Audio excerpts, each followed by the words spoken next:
오늘 여러분께 제 인생에서 가장 슬프면서도 가장 소중했던 마지막 6개월의 이야기를 들려드리려 합니다. 혹시 여러분은 상상해 보신 적 있으신가요?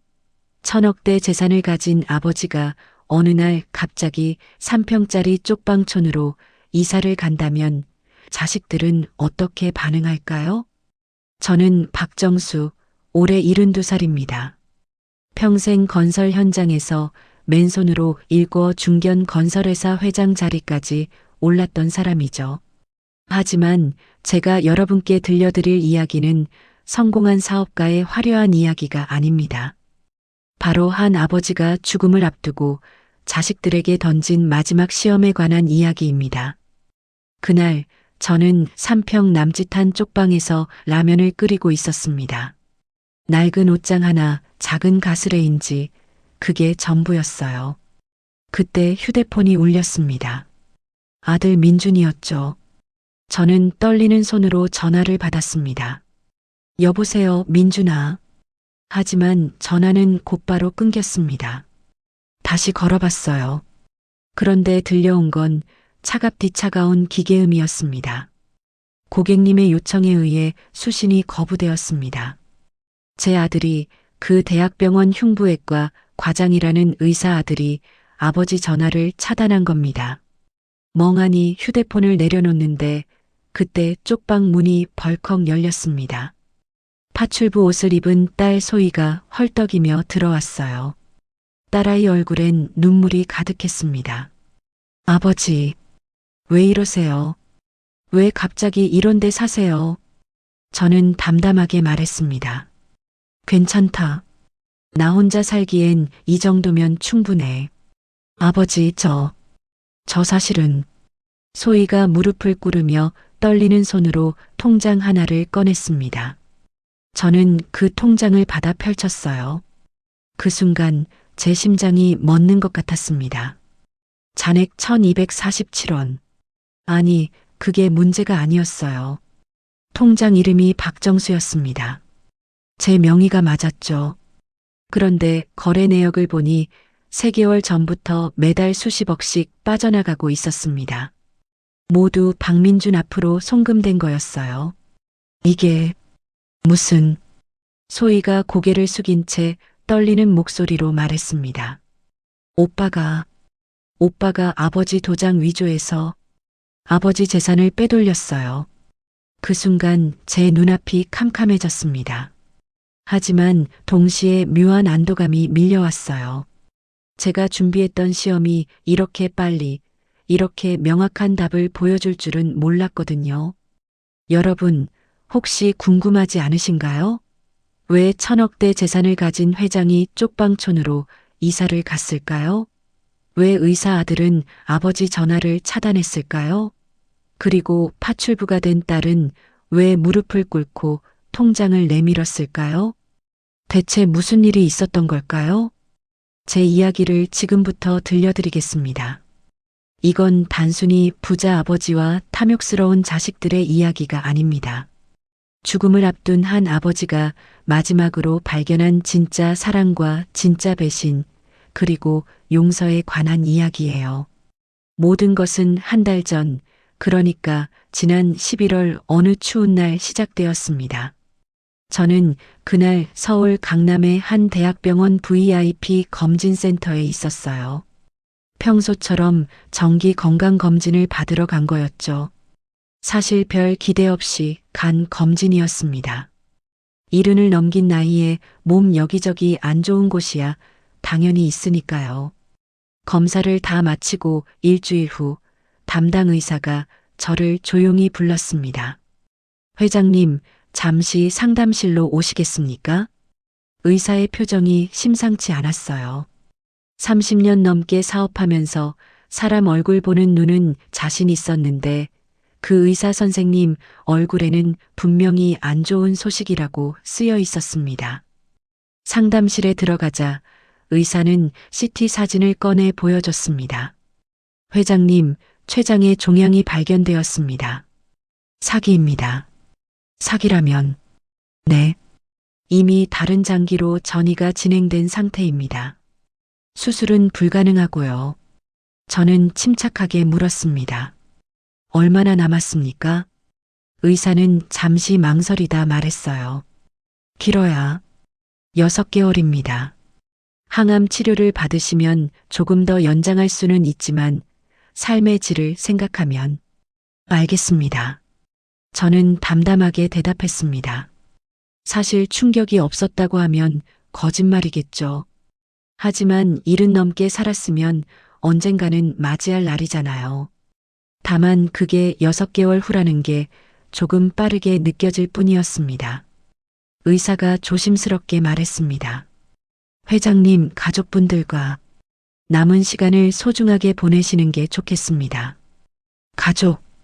그 말을 듣는 순간 제 머릿속에 두 얼굴이 떠올랐습니다. 아들 민준이와 딸 소희. 병원을 나오는 길 저는 차 안에서 한참을 멍하니 앉아 있었습니다. 기사 김 사장이 조심스럽게 물었어요. 회장님 괜찮으십니까? 김 사장 나 자식들한테 좋은 아버지였을까? 갑작스러운 질문에 김 사장은 당황했습니다. 그게 무슨 말씀이십니까? 저는 쓸쓸하게 웃었습니다. 아니야, 혼잣말이야. 집으로 가세. 하지만 집으로 가는 내내 저는 생각에 잠겼어요. 과연 제 자식들은 저를 어떻게 생각할까? 아버지로서? 아니면 재산을 물려줄 사람으로서?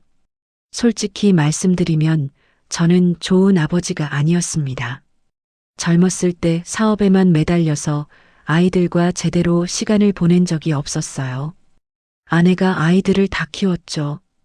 5년 전 아내가 세상을 떠난 후에야 뒤늦게 아이들에게 관심을 가지려 했지만 이미 너무 늦은 것 같았습니다. 민준이는 서울대 의대를 나와서 대학병원 과장이 되었어요. 겉으로 보기엔 성공한 아들이죠. 하지만 요즘 민준이는 저를 만날 때마다 회사 이야기, 재산 이야기만 했습니다. 아버지, 회사 주식 명의 이전은 언제 하실 겁니까? 아버지, 강남 빌딩 상속세 절세 방안 좀 논의해야 할 것 같은데요. 딸 소희는 평범한 가정주부로 살고 있었어요. 아니, 살고 있다고 생각했습니다. 하지만 최근 몇 달간 소희는 제 전화를 잘 받지 않았어요. 받아도 목소리가 어딘가 지쳐 있었습니다. 아빠, 미안해요. 요즘 좀 바빠서 나중에 전화 드릴게요. 그날 밤 저는 서재에 혼자 앉아서 곰곰이 생각했습니다. 내가 죽으면 이 재산은 다 저 아이들에게 갈 거야. 그런데 저 아이들은 정말 나를 사랑할까? 아니면 내 재산을 사랑하는 걸까? 문득 궁금해졌어요. 만약 제게 재산이 하나도 없다면 저 아이들은 어떻게 대할까? 그때 한 가지 생각이 떠올랐습니다. 마지막으로 시험해보자. 진짜 누가 나를 사랑하는지. 다음 날 아침 저는 30년 지기 친구이자 변호사인 김 변호사를 불렀습니다. 김 변호사는 제 모든 재산 관리를 맡고 있는 사람이에요. 자네한테 부탁이 하나 있네. 말씀하십시오, 회장님. 내 재산 전부를 비밀 계좌로 옮겨주게. 아무도 모르게. 김 변호사는 깜짝 놀랐습니다. 회장님, 그게 무슨 말씀이십니까? 1200억이 넘는 재산을. 그래. 전부 다. 그리고 내 공식 통장엔 최소한의 금액만 남겨두게. 한 5천만 원 정도? 회장님, 대체 무슨 일이십니까? 저는 김 변호사에게 솔직하게 말했습니다. 시한부 선고를 받은 것, 그리고 죽기 전에 자식들의 진심을 확인하고 싶다는 것을요. 김 변호사는 한참을 말없이 저를 바라보더니 천천히 고개를 끄덕였습니다. 알겠습니다. 회장님 뜻대로 하겠습니다. 그리고 하나 더. 내가 쪽방촌으로 이사 갈 건데. 예, 쪽방촌이라니요. 내 재산이 거의 없다고 생각하면 자식들이 어떻게 반응하는지 보고 싶네. 가난한 아버지를 대하는 태도 말일세. 김 변호사는 걱정스러운 얼굴로 말했어요. 회장님, 건강이 좋지 않으신데 그런 곳에서 어떻게? 괜찮아. 6개월이면 충분하네. 그 정도는 견딜 수 있어. 일주일 후 저는 모든 준비를 마쳤습니다. 재산은 비밀 계좌로 옮겼고 공식 통장엔 5천만 원만 남겨뒀어요. 그리고 서울 변두리 쪽방촌에 작은 방 하나를 얻었습니다. 월세 25만 원짜리 3평 방이었죠. 이사하는 날 저는 자식들에게 따로 연락하지 않았습니다. 그냥 조용히 짐을 싸서 떠났어요. 가져간 건 옷가지 몇 벌과 사진 앨범 하나가 전부였습니다. 쪽방촌에 도착했을 때 솔직히 마음이 무거웠어요. 좁고 낡은 방, 공동 화장실, 곰팡이 냄새. 평생 이런 곳에서 살아본 적이 없었거든요. 하지만 이상하게도 그 작은 방에 짐을 풀면서 묘한 평화로움을 느꼈습니다. 더 이상 회사 걱정, 재산 걱정을 하지 않아도 됐으니까요. 그날 저녁 저는 작은 가스레인지에 라면을 끓였습니다. 혼자 먹는 라면이었지만 이상하게 맛있었어요. 이제 시작이야. 진짜 누가 나를 사랑하는지 보자. 저는 그렇게 쪽방촌에서의 새로운 삶을 시작했습니다. 쪽방촌에서의 첫 일주일은 정말 힘들었습니다. 70 넘은 나이의 좁은 방에서 혼자 지내는 게 쉽지 않았어요. 아침에 일어나면 온몸이 쑤셨고 공동 화장실을 쓰는 것도 익숙하지 않았습니다. 하지만 저는 참았어요. 이건 제가 선택한 시험이니까요. 이사 온 지 사흘째 되던 날 드디어 아들 민준에게서 전화가 왔습니다. 아버지, 지금 어디 계세요? 집에 안 계시던데요. 아, 민준아. 나 이사했어. 이사요? 어디로요? 응, 조용한 곳으로. 혼자 지내기 좋은 곳이야. 전화 너머로 민준의 목소리가 조금 불안해지는 게 느껴졌어요. 아버지, 혹시 무슨 일 있으세요? 갑자기 이사를 하시다니. 아니야, 별일 없어. 그냥 나이 들어서 조용한 데서 살고 싶어졌어. 그래도 주소는 알려주셔야죠. 제가 찾아뵐게요. 괜찮아. 내가 적응하면 연락할게. 그렇게 통화를 끝냈습니다. 며칠 후 민준에게서 다시 전화가 왔어요. 아버지, 회사 이사회에서 명예 이전건 언제 처리하시냐고 자꾸 물어보는데요.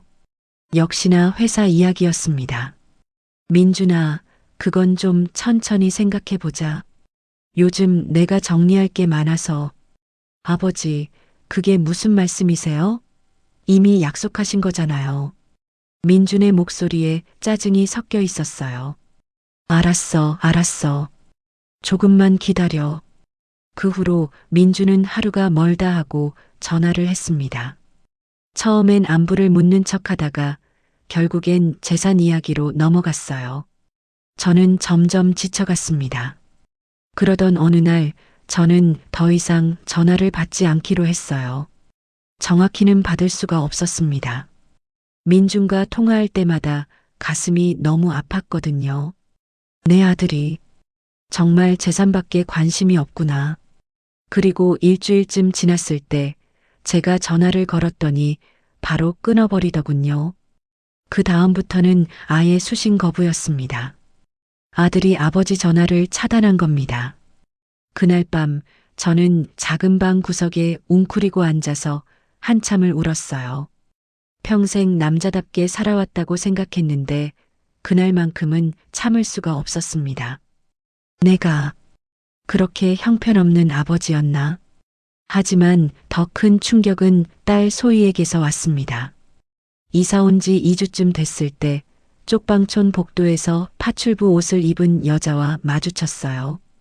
그 여자가 고개를 들었을 때 저는 깜짝 놀랐습니다. 소희야? 아, 아버지. 딸 소희였습니다. 제 딸이 파출부 일을 하고 있었던 거예요. 소희야, 너 여기서 뭐하니? 소희는 당황해서 말을 더듬었습니다. 저기, 아버지는 왜 여기 계세요? 나는 여기 살아. 그런데 넌 왜 이런 옷을 입고? 소희의 얼굴이 새하얗게 질렸어요. 아버지, 저는 그 순간 옆방 문이 열리며 한 할머니가 나왔습니다. 아이고, 소희 씨, 오늘도 왔구먼. 고생이 많아요. 할머니는 저를 보고 인사했어요. 어르신, 옆방에 새로 오셨죠? 우리 소희 씨가 청소 잘하니까 부탁하세요. 저는 그제야 상황을 이해했습니다. 소희가 이쪽 방촌에서 파출부 일을 하고 있었던 거예요. 할머니가 들어간 후 저는 소희를 제 방으로 데려왔습니다. 소희야, 대체 무슨 일이야? 왜 이런 일을 하고 있어? 소희는 한참을 망설이다가 결국 무릎을 꿇고 울음을 터뜨렸습니다. 아버지, 미안해요. 제가 말씀드릴 수가 없었어요. 무슨 일인데? 남편이 사업을 하다가 망했어요. 빚이 8억이에요. 저는 깜짝 놀랐습니다. 8억? 그런 큰일을 왜 나한테 말 안 했어? 아버지한테 짐 되기 싫었어요. 그리고 오빠가, 민준이가 뭐? 소희가 고개를 들었어요. 눈물 범벅이 된 얼굴로 말했습니다. 오빠가 도와준다고 했어요. 아버지 재산 중에서 제 몫을 미리 챙겨준다고. 제 심장이 철렁 내려앉았습니다. 그래서 처음엔 정말 아버지한테 허락받은 줄 알았어요. 오빠가 그렇게 말했거든요. 아버지가 우리 상속분 미리 정리하라고 하셨다고. 소희는 떨리는 손으로 가방에서 통장을 꺼냈습니다. 그런데 오늘 오빠네 집 청소하러 갔다가 서재에서 서류를 봤어요. 무슨 서류? 아버지 도장 위조한 서류요. 그리고 은행 거래 내역서. 오빠가 아버지 통장에서 매달 거액을 빼내고 있었어요. 제 이름으로도 오빠 이름으로도. 저는 통장을 받아 펼쳤습니다. 제 명의 통장이었어요. 그런데 잔액이 겨우 1247원이었습니다. 거래 내역을 보니 지난 3개월간 제 공식 통장에서 수십억씩 빠져나가 있었어요. 모두 박민준 앞으로 송금된 돈이었습니다. 오빠 와이프 민지 언니 아버지가 은행 이사라서 그쪽에서 도와준 것 같아요. 아버지 인감증명서도 위조하고. 저는 참담한 심정으로 통장을 내려놓았습니다. 민준이 제 재산을 빼돌리고 있었던 겁니다. 그것도 동생 이름까지 이용해서요. 소희야, 넌 돈 받았니? 처음엔 5억 받았어요. 빚 갚으라고. 그런데 며칠 전에 오빠가 그러더라고요. 아버지 건강이 안 좋으시대. 어차피 얼마 못 사실 거니까 미리미리 정리하는 게 좋다고. 제가 아프다는 걸 민준이 알고 있었습니다. 어떻게 알았는지는 모르겠지만 아마 병원 쪽 인맥을 통해 알아낸 것 같았어요. 그리고 그걸 이용해서 제 재산을 빼돌리고 있었던 겁니다. 아버지, 저 정말 몰랐어요. 오빠가 정말 아버지한테 허락받은 줄 알았어요. 소희는 제 손을 꼭 붙잡고 울었습니다. 아버지, 경찰 가요. 제가 증인 설게요. 제가 본 서류들 다 있어요. 하지만 저는 소희의 손을 꽉 잡으며 말했습니다. 아니다. 예, 아직은. 아니야. 왜요?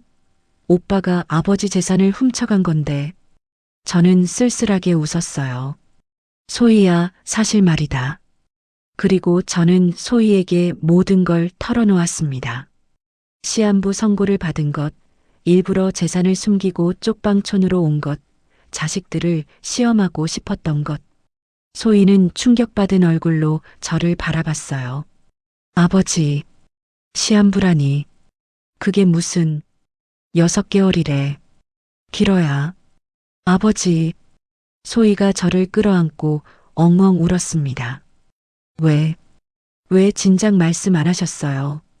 미안하다, 소희야. 아빠가 마지막으로 확인하고 싶었어. 누가 진짜 나를 사랑하는지. 한참을 운 소희가 고개를 들었습니다. 그럼 오빠가 빼간 돈은 원래 아버지 재산이 아니었어요? 아니, 내 돈 맞아. 공식 통장에 남겨둔 돈이었지. 진짜 재산은 다른 곳에 숨겨뒀어. 그럼 아버지는 진짜 가난하신 게 아니라. 응, 다 계획이었어. 소희는 어이없다는 듯 웃다가 다시 울었어요. 아버지, 정말 너무하세요. 이런 시험을 하시다니. 미안하다. 하지만 덕분에 알았어. 내 오빠가 어떤 사람인지. 그날 밤 소희는 제 곁에 있어줬습니다. 좁은 방에서 둘이 앉아 밤새 이야기했어요. 소희는 남편 사업 실패 후 얼마나 힘들었는지, 왜 저한테 말하지 못했는지 털어놨습니다. 아버지가 저희 결혼 반대하셨잖아요. 사업가는 믿을 수 없다고. 그런데 정말 사업 망하니까 아버지한테 얼굴 들 수가 없었어요. 소희야, 그래도 말했어야지. 나한테라도. 알아요. 근데 자존심이. 그리고 오빠가 도와준다니까 그냥. 다음 날 아침 소희는 일 나가기 전에 말했습니다. 아버지, 제가 당분간 여기서 일할게요. 아버지 곁에서 모실게요. 괜찮아. 넌 내일 해. 아니에요. 아버지 혼자 두고 못 가요. 그렇게 소희는 쪽방촌에서 파출부 일을 계속하면서 저를 돌봐줬습니다. 그리고 며칠 후 저는 옆방 할머니를 다시 만났어요. 어르신, 혼자 사시기 힘드시죠? 제가 국 끓였는데 같이 드세요. 할머니 이름은 이윤아였습니다. 일은 가까운 나이에 혼자 사시는 분이었어요. 고맙습니다. 근데 할머니는 가족이 안 계세요? 아들이 하나 있는데 미국에 있어요. 의사래요. 아, 대단하시네요. 다 어르신 덕분이에요. 예, 제가요? 할머니는 잠시 뜸을 들이다 말했습니다. 사실 30년 전에 회장님 회사에서 일했어요. 딱 하루. 저는 깜짝 놀랐습니다. 회장님 회사요? 네. 제가 청소부였어요. 그날 제 아들이 백혈병 진단을 받았거든요. 그래서 일찍 퇴근하려고 했는데 회장님이 부르셨어요. 할머니 눈에 눈물이 고였습니다. 왜 우냐고 물으시길래 사실대로 말씀드렸죠. 아들이 백혈병이고 치료비가 없다고. 그랬더니요? 회장님이 그 자리에서 수표를 끊어주셨어요. 5천만 원. 치료비 쓰라고. 덕분에 우리 아들 살았어요. 저는 기억이 어렴풋이 났습니다. 30년 전 우는 청소 아주머니에게 수표를 준 적이 있었어요. 그때 그분이, 네, 회장님이에요. 평생 은혜 잊을 수가 없어요. 그래서 회장님이 여기 오셨다는 소문 듣고 몰래 챙겨드리는 거예요. 저는 눈시울이 뜨거워졌습니다. 자식보다 남이 더 따뜻했습니다. 그렇게 한 달이 흘렀습니다.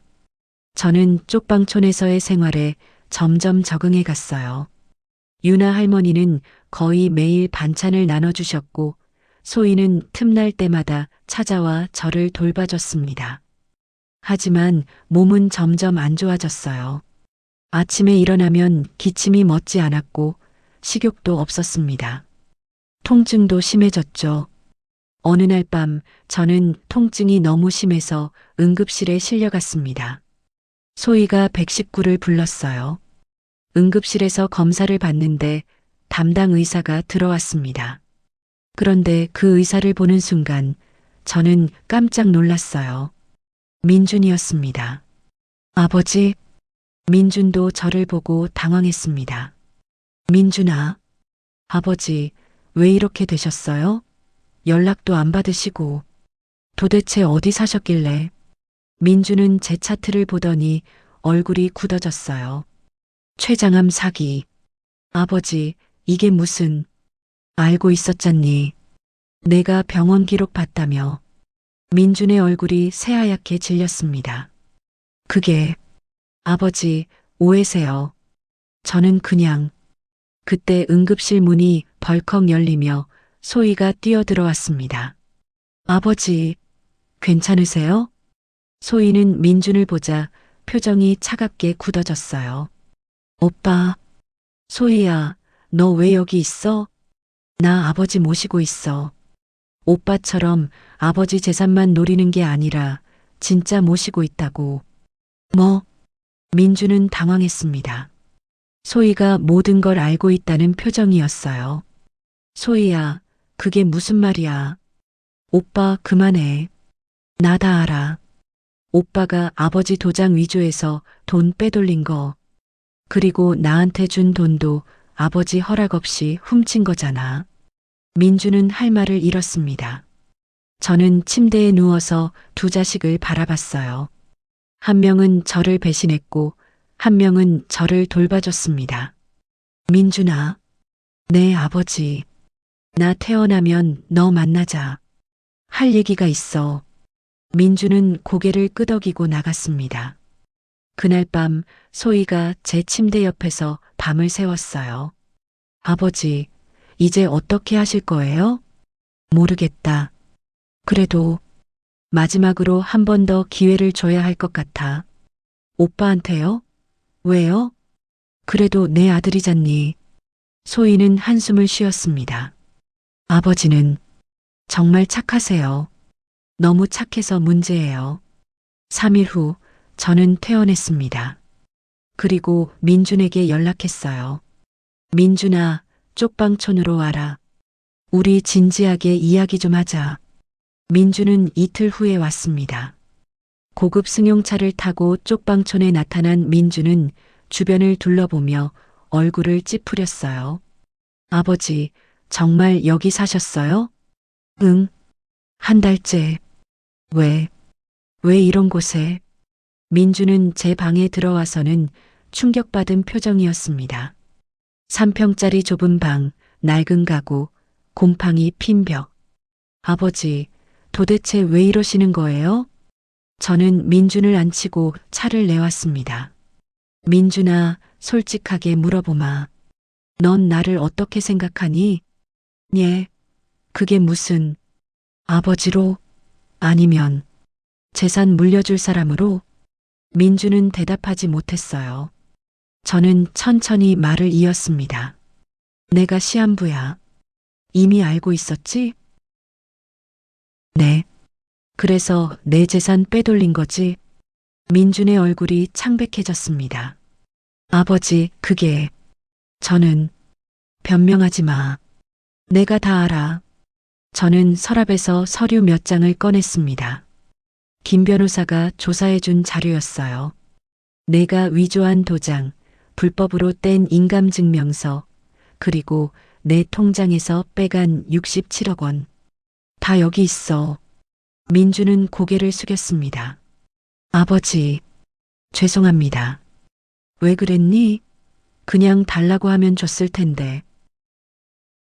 아버지가 주실 것 같지 않았어요. 왜? 민준이 고개를 들었어요. 눈에는 묘한 감정이 서려 있었습니다. 아버지는 항상 저한테 엄격하셨잖아요. 돈은 흘려 쓰는 게 아니다. 검소하게 살아라. 그러면서 정작 아버지는 회사 직원들한테 퍼주듯이 주셨잖아요. 그건 저는 아버지 아들이에요. 근데 남들한테는 후하시면서 왜 저한테는 그렇게 인색하셨어요? 민준의 목소리에 원망이 섞여 있었습니다. 제 친구들은 다 부모한테 차 받고 집 받고 사업 자금 받았어요. 근데 저는 의대 학비도 장학금으로 냈어요. 아버지가 안 대주셔서 저는 할 말이 없었습니다. 사실이었으니까요. 나는 내가 스스로 서길 바랐어. 알아요. 근데 그게 사랑인가요? 전 아버지가 저를 사랑한다고 느껴본 적이 없어요. 민준의 말에 가슴이 찢어지는 것 같았습니다. 민준아. 그래서 저도 아버지를 사랑하는 척 했어요. 어차피 받을 재산이니까 기다리자. 그렇게 생각했어요. 근데 아버지가 아프시다는 얘기 듣고 조바심이 났어요. 민주는 눈물을 흘렸습니다. 아버지 돌아가시기 전에 재산 정리하면 상속세를 줄일 수 있거든요. 그래서 그랬어요. 저는 한참을 말없이 민준을 바라봤어요. 민준아, 넌 의사잖니. 사람 살리는 일 하잖아. 네. 그런데 왜 내 아버지는 못 살리니? 예. 나 아프다는 거 알면서 왜 한 번도 찾아오지 않았어? 왜 전화 한 통 안 했어?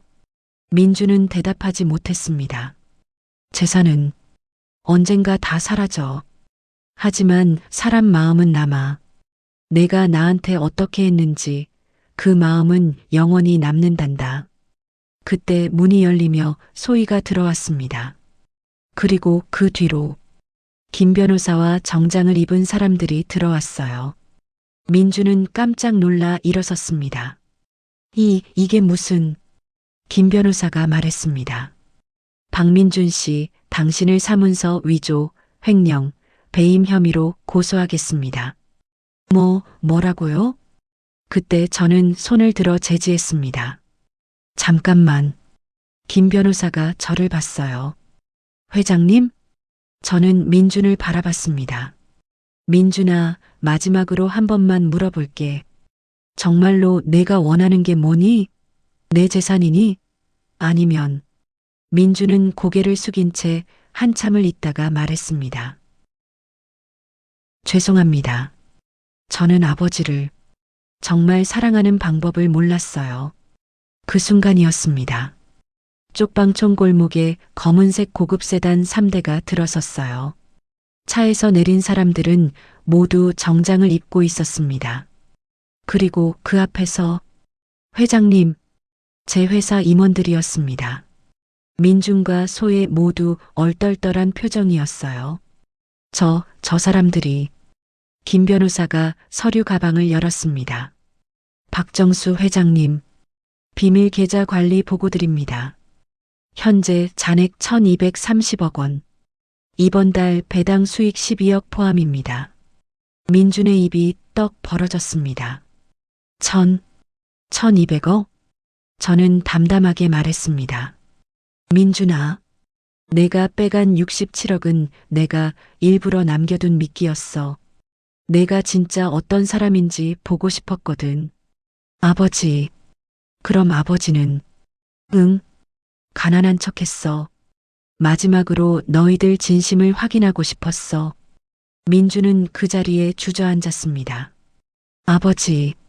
저는 소희가 민준을 바라보며 말했어요. 오빠, 이제 알겠어? 아버지가 왜 이런 시험을 하셨는지. 민주는 눈물을 흘리며 제 발을 붙잡았습니다. 아버지, 죄송합니다. 정말 죄송해요. 제가 너무 어리석었어요. 저는 민준의 손을 잡아 일으켰습니다. 일어나라. 아버지. 민준아, 넌 내 아들이야. 그건 변하지 않아. 아버지. 하지만 이제부터 넌 내 힘으로 살아야 해. 내가 죽은 후에 내가 받을 유산은 한 푼도 없어. 민주는 충격받은 얼굴로 저를 봤어요. 예. 저는 김 변호사에게 고개를 끄덕였습니다. 김 변호사가 유언장을 꺼냈어요.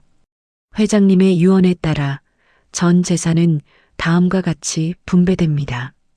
김 변호사가 읽기 시작했습니다. 첫째, 딸 박소희에게 300억 원을 상속한다. 소희가 깜짝 놀라 저를 봤어요. 아버지. 둘째, 이유나 할머니를 비롯한 쪽방촌 주민들을 위한 실버타운 건립 기금으로 200억 원을 출연한다. 유나 할머니가 멀리서 이 장면을 보고 계셨는데 눈물을 흘리셨어요. 셋째, 회사 직원들을 위한 복지 기금으로 300억 원을 출연한다. 임원들이 고개를 숙여 인사했습니다. 넷째, 나머지 700억 원은 소아암 어린이 치료 기금으로 기부한다.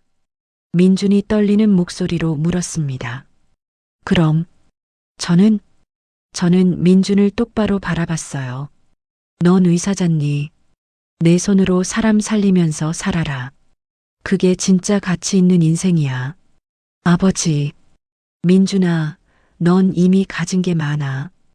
의사 면허, 실력, 건강. 그걸로 충분해. 민주는 무릎을 꿇고 엉엉 울었습니다. 아버지, 죄송해요. 정말, 정말 죄송해요. 제가 너무 욕심이 많았어요. 저는 민준의 머리를 쓰다듬었습니다. 이제라도 깨달았으면 됐어.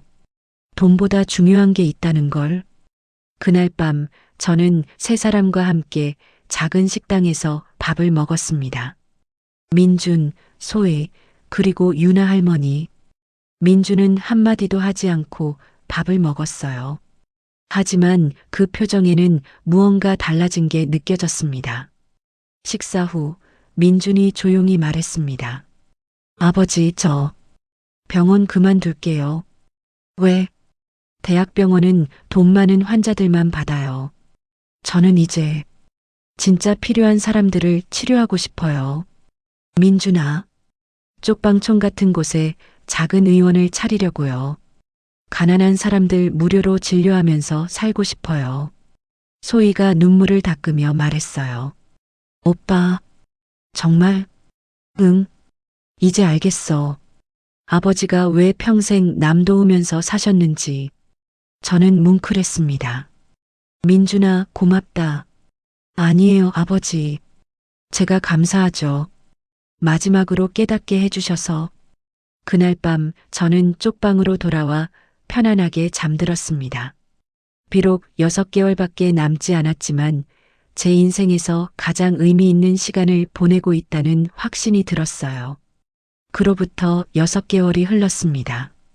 제 예상보다 조금 더 길게 저는 이 세상에서 시간을 보낼 수 있었어요. 의사 선생님도 놀라셨죠. 마음이 편안하니까 몸도 더 버티는 것 같습니다라고 하시더군요. 그 6개월 동안 저는 쪽방촌에서 나와 소인의 집으로 옮겼습니다. 소희가 워낙 우겨서요. 아버지, 제발 우리 집에서 지내세요. 제가 모실게요. 소희는 제가 준 돈으로 빚을 다 갚고 작은 아파트로 이사했어요. 그 집 안방이 제 마지막 보금자리가 되었습니다. 민주는 정말로 대학병원을 그만뒀습니다. 그리고 쪽방촌 근처에 작은 의원을 차렸어요. 간판에는 이렇게 쓰여 있었습니다. 박민준 내과의원 마이너스 어려운 분들 무료 진료. 처음엔 환자가 별로 없었어요. 하지만 민준이 진심으로 환자들을 대하자 입소문이 났습니다. 지금은 매일 환자들로 북적인다고 해요. 민준의 아내 민지는 처음엔 반대했지만 결국 민준의 뜻을 따랐습니다. 그리고 지금은 의원에서 간호보조 일을 하면서 함께 일하고 있어요. 어느 날 민준이 저를 찾아왔습니다. 아버지, 감사해요. 뭐가? 저한테 진짜 의사가 뭔지 가르쳐 주셔서요. 지금이 제 인생에서 가장 행복해요. 민준의 얼굴에는 예전에 볼 수 없었던 평화로움이 있었습니다. 유나 할머니는 새로 지어진 실버타운 1호 입주자가 되셨어요. 제가 출연한 기금으로 만든 곳이었죠. 회장님, 평생 은혜 갚으며 살겠습니다. 아니에요, 할머니. 제가 할머니한테 더 많이 배웠어요. 진짜 따뜻함이 뭔지. 쪽방촌 주민들도 모두 실버타운으로 이사했습니다. 다들 행복해 하셨어요. 그리고 마지막 날이 왔습니다. 저는 소인의 집 안방 침대에 누워 있었어요. 몸은 많이 약해졌지만 마음은 평온했습니다. 민준과 소희가 양쪽에서 제 손을 잡고 있었어요. 아버지, 괜찮아. 나 행복해. 아버지, 사랑해요. 소희가 눈물을 흘리며 말했습니다. 나도 사랑한다. 민준도 눈물을 닦으며 말했어요. 아버지, 제가 정말 못났어요. 진작 깨달았어야 했는데. 아니야, 민준아. 넌 이제 깨달았잖니. 그걸로 충분해. 저는 두 자식의 손을 꼭 잡았습니다. 너희들, 부디 따뜻하게 살아라. 돈보다 사람이 중요하단 거 잊지 마라. 네, 아버지. 그리고 서로 사랑하면서 살아. 형제가 서로 돕고 사는 게 제일 아름다운 거야. 그날 저녁 저는 편안하게 눈을 감았습니다. 두 자식이 손을 잡고 있는 가운데 아내가 있는 곳으로 떠났어요. 구독자 여러분, 제 이야기를 여기까지 들어주셔서 감사합니다. 저는 이 이야기를 통해 깨달았습니다. 재산은 언젠가 사라지지만 사람의 진심은 영원히 남는다는 것을요. 제가 1,000억이 넘는 재산을 가지고 있을 때 아들은 저를 사랑하는 척 했습니다. 하지만 제가 가난한 쪽방촌 노인이 되었을 때 진짜 저를 사랑하는 사람이 누구인지 알 수 있었어요. 그건 바로 딸 소희였고 30년 전 은혜를 잊지 않은 유나 할머니였습니다. 돈으로 살 수 없는 것들이 있습니다. 진심, 사랑, 따뜻함. 그런 것들이 진짜 우리 인생을 풍요롭게 만드는 거예요. 여러분도 혹시 자식들이, 가족들이 여러분을 어떻게 대하는지 궁금하시다면 한번 생각해 보세요. 그들이 여러분을 사랑하는 건지 아니면 여러분이 가진 것을 사랑하는 건지. 하지만 너무 비관하지는 마세요. 사람은 변할 수 있으니까요. 제 아들 민준이처럼요. 민준이는 처음엔 재산에 눈이 멀어 아버지를 배신했지만 결국 깨달았습니다. 그리고 지금은 정말 의미 있는 삶을 살고 있어요. 우리 모두에게는 기회가 있습니다. 늦었다고 생각할 때가 가장 빠를 때예요. 지금이라도 가족에게, 사랑하는 사람들에게 진심을 표현하세요. 돈이 아니라 마음으로요. 그게 우리가 이 세상을 떠날 때 진짜 남기는 유산입니다. 오늘도 노후의 라디오북 채널이 앞으로 당신의 인생을 더욱 따뜻하고 행복하게 만들 수 있는 작품을 드릴 테니 구독과 좋아요 꼭 부탁드립니다. 구독자 여러분, 오늘도 행복한 하루 되세요. 그리고 기억하세요. 재산은 사라져도 진심은 영원히 남습니다. 여러분 모두 건강하시고 사랑하는 사람들과 행복한 시간 보내세요. 힘든 일이 있어도 포기하지 마세요. 당신도 할 수 있습니다. 감사합니다.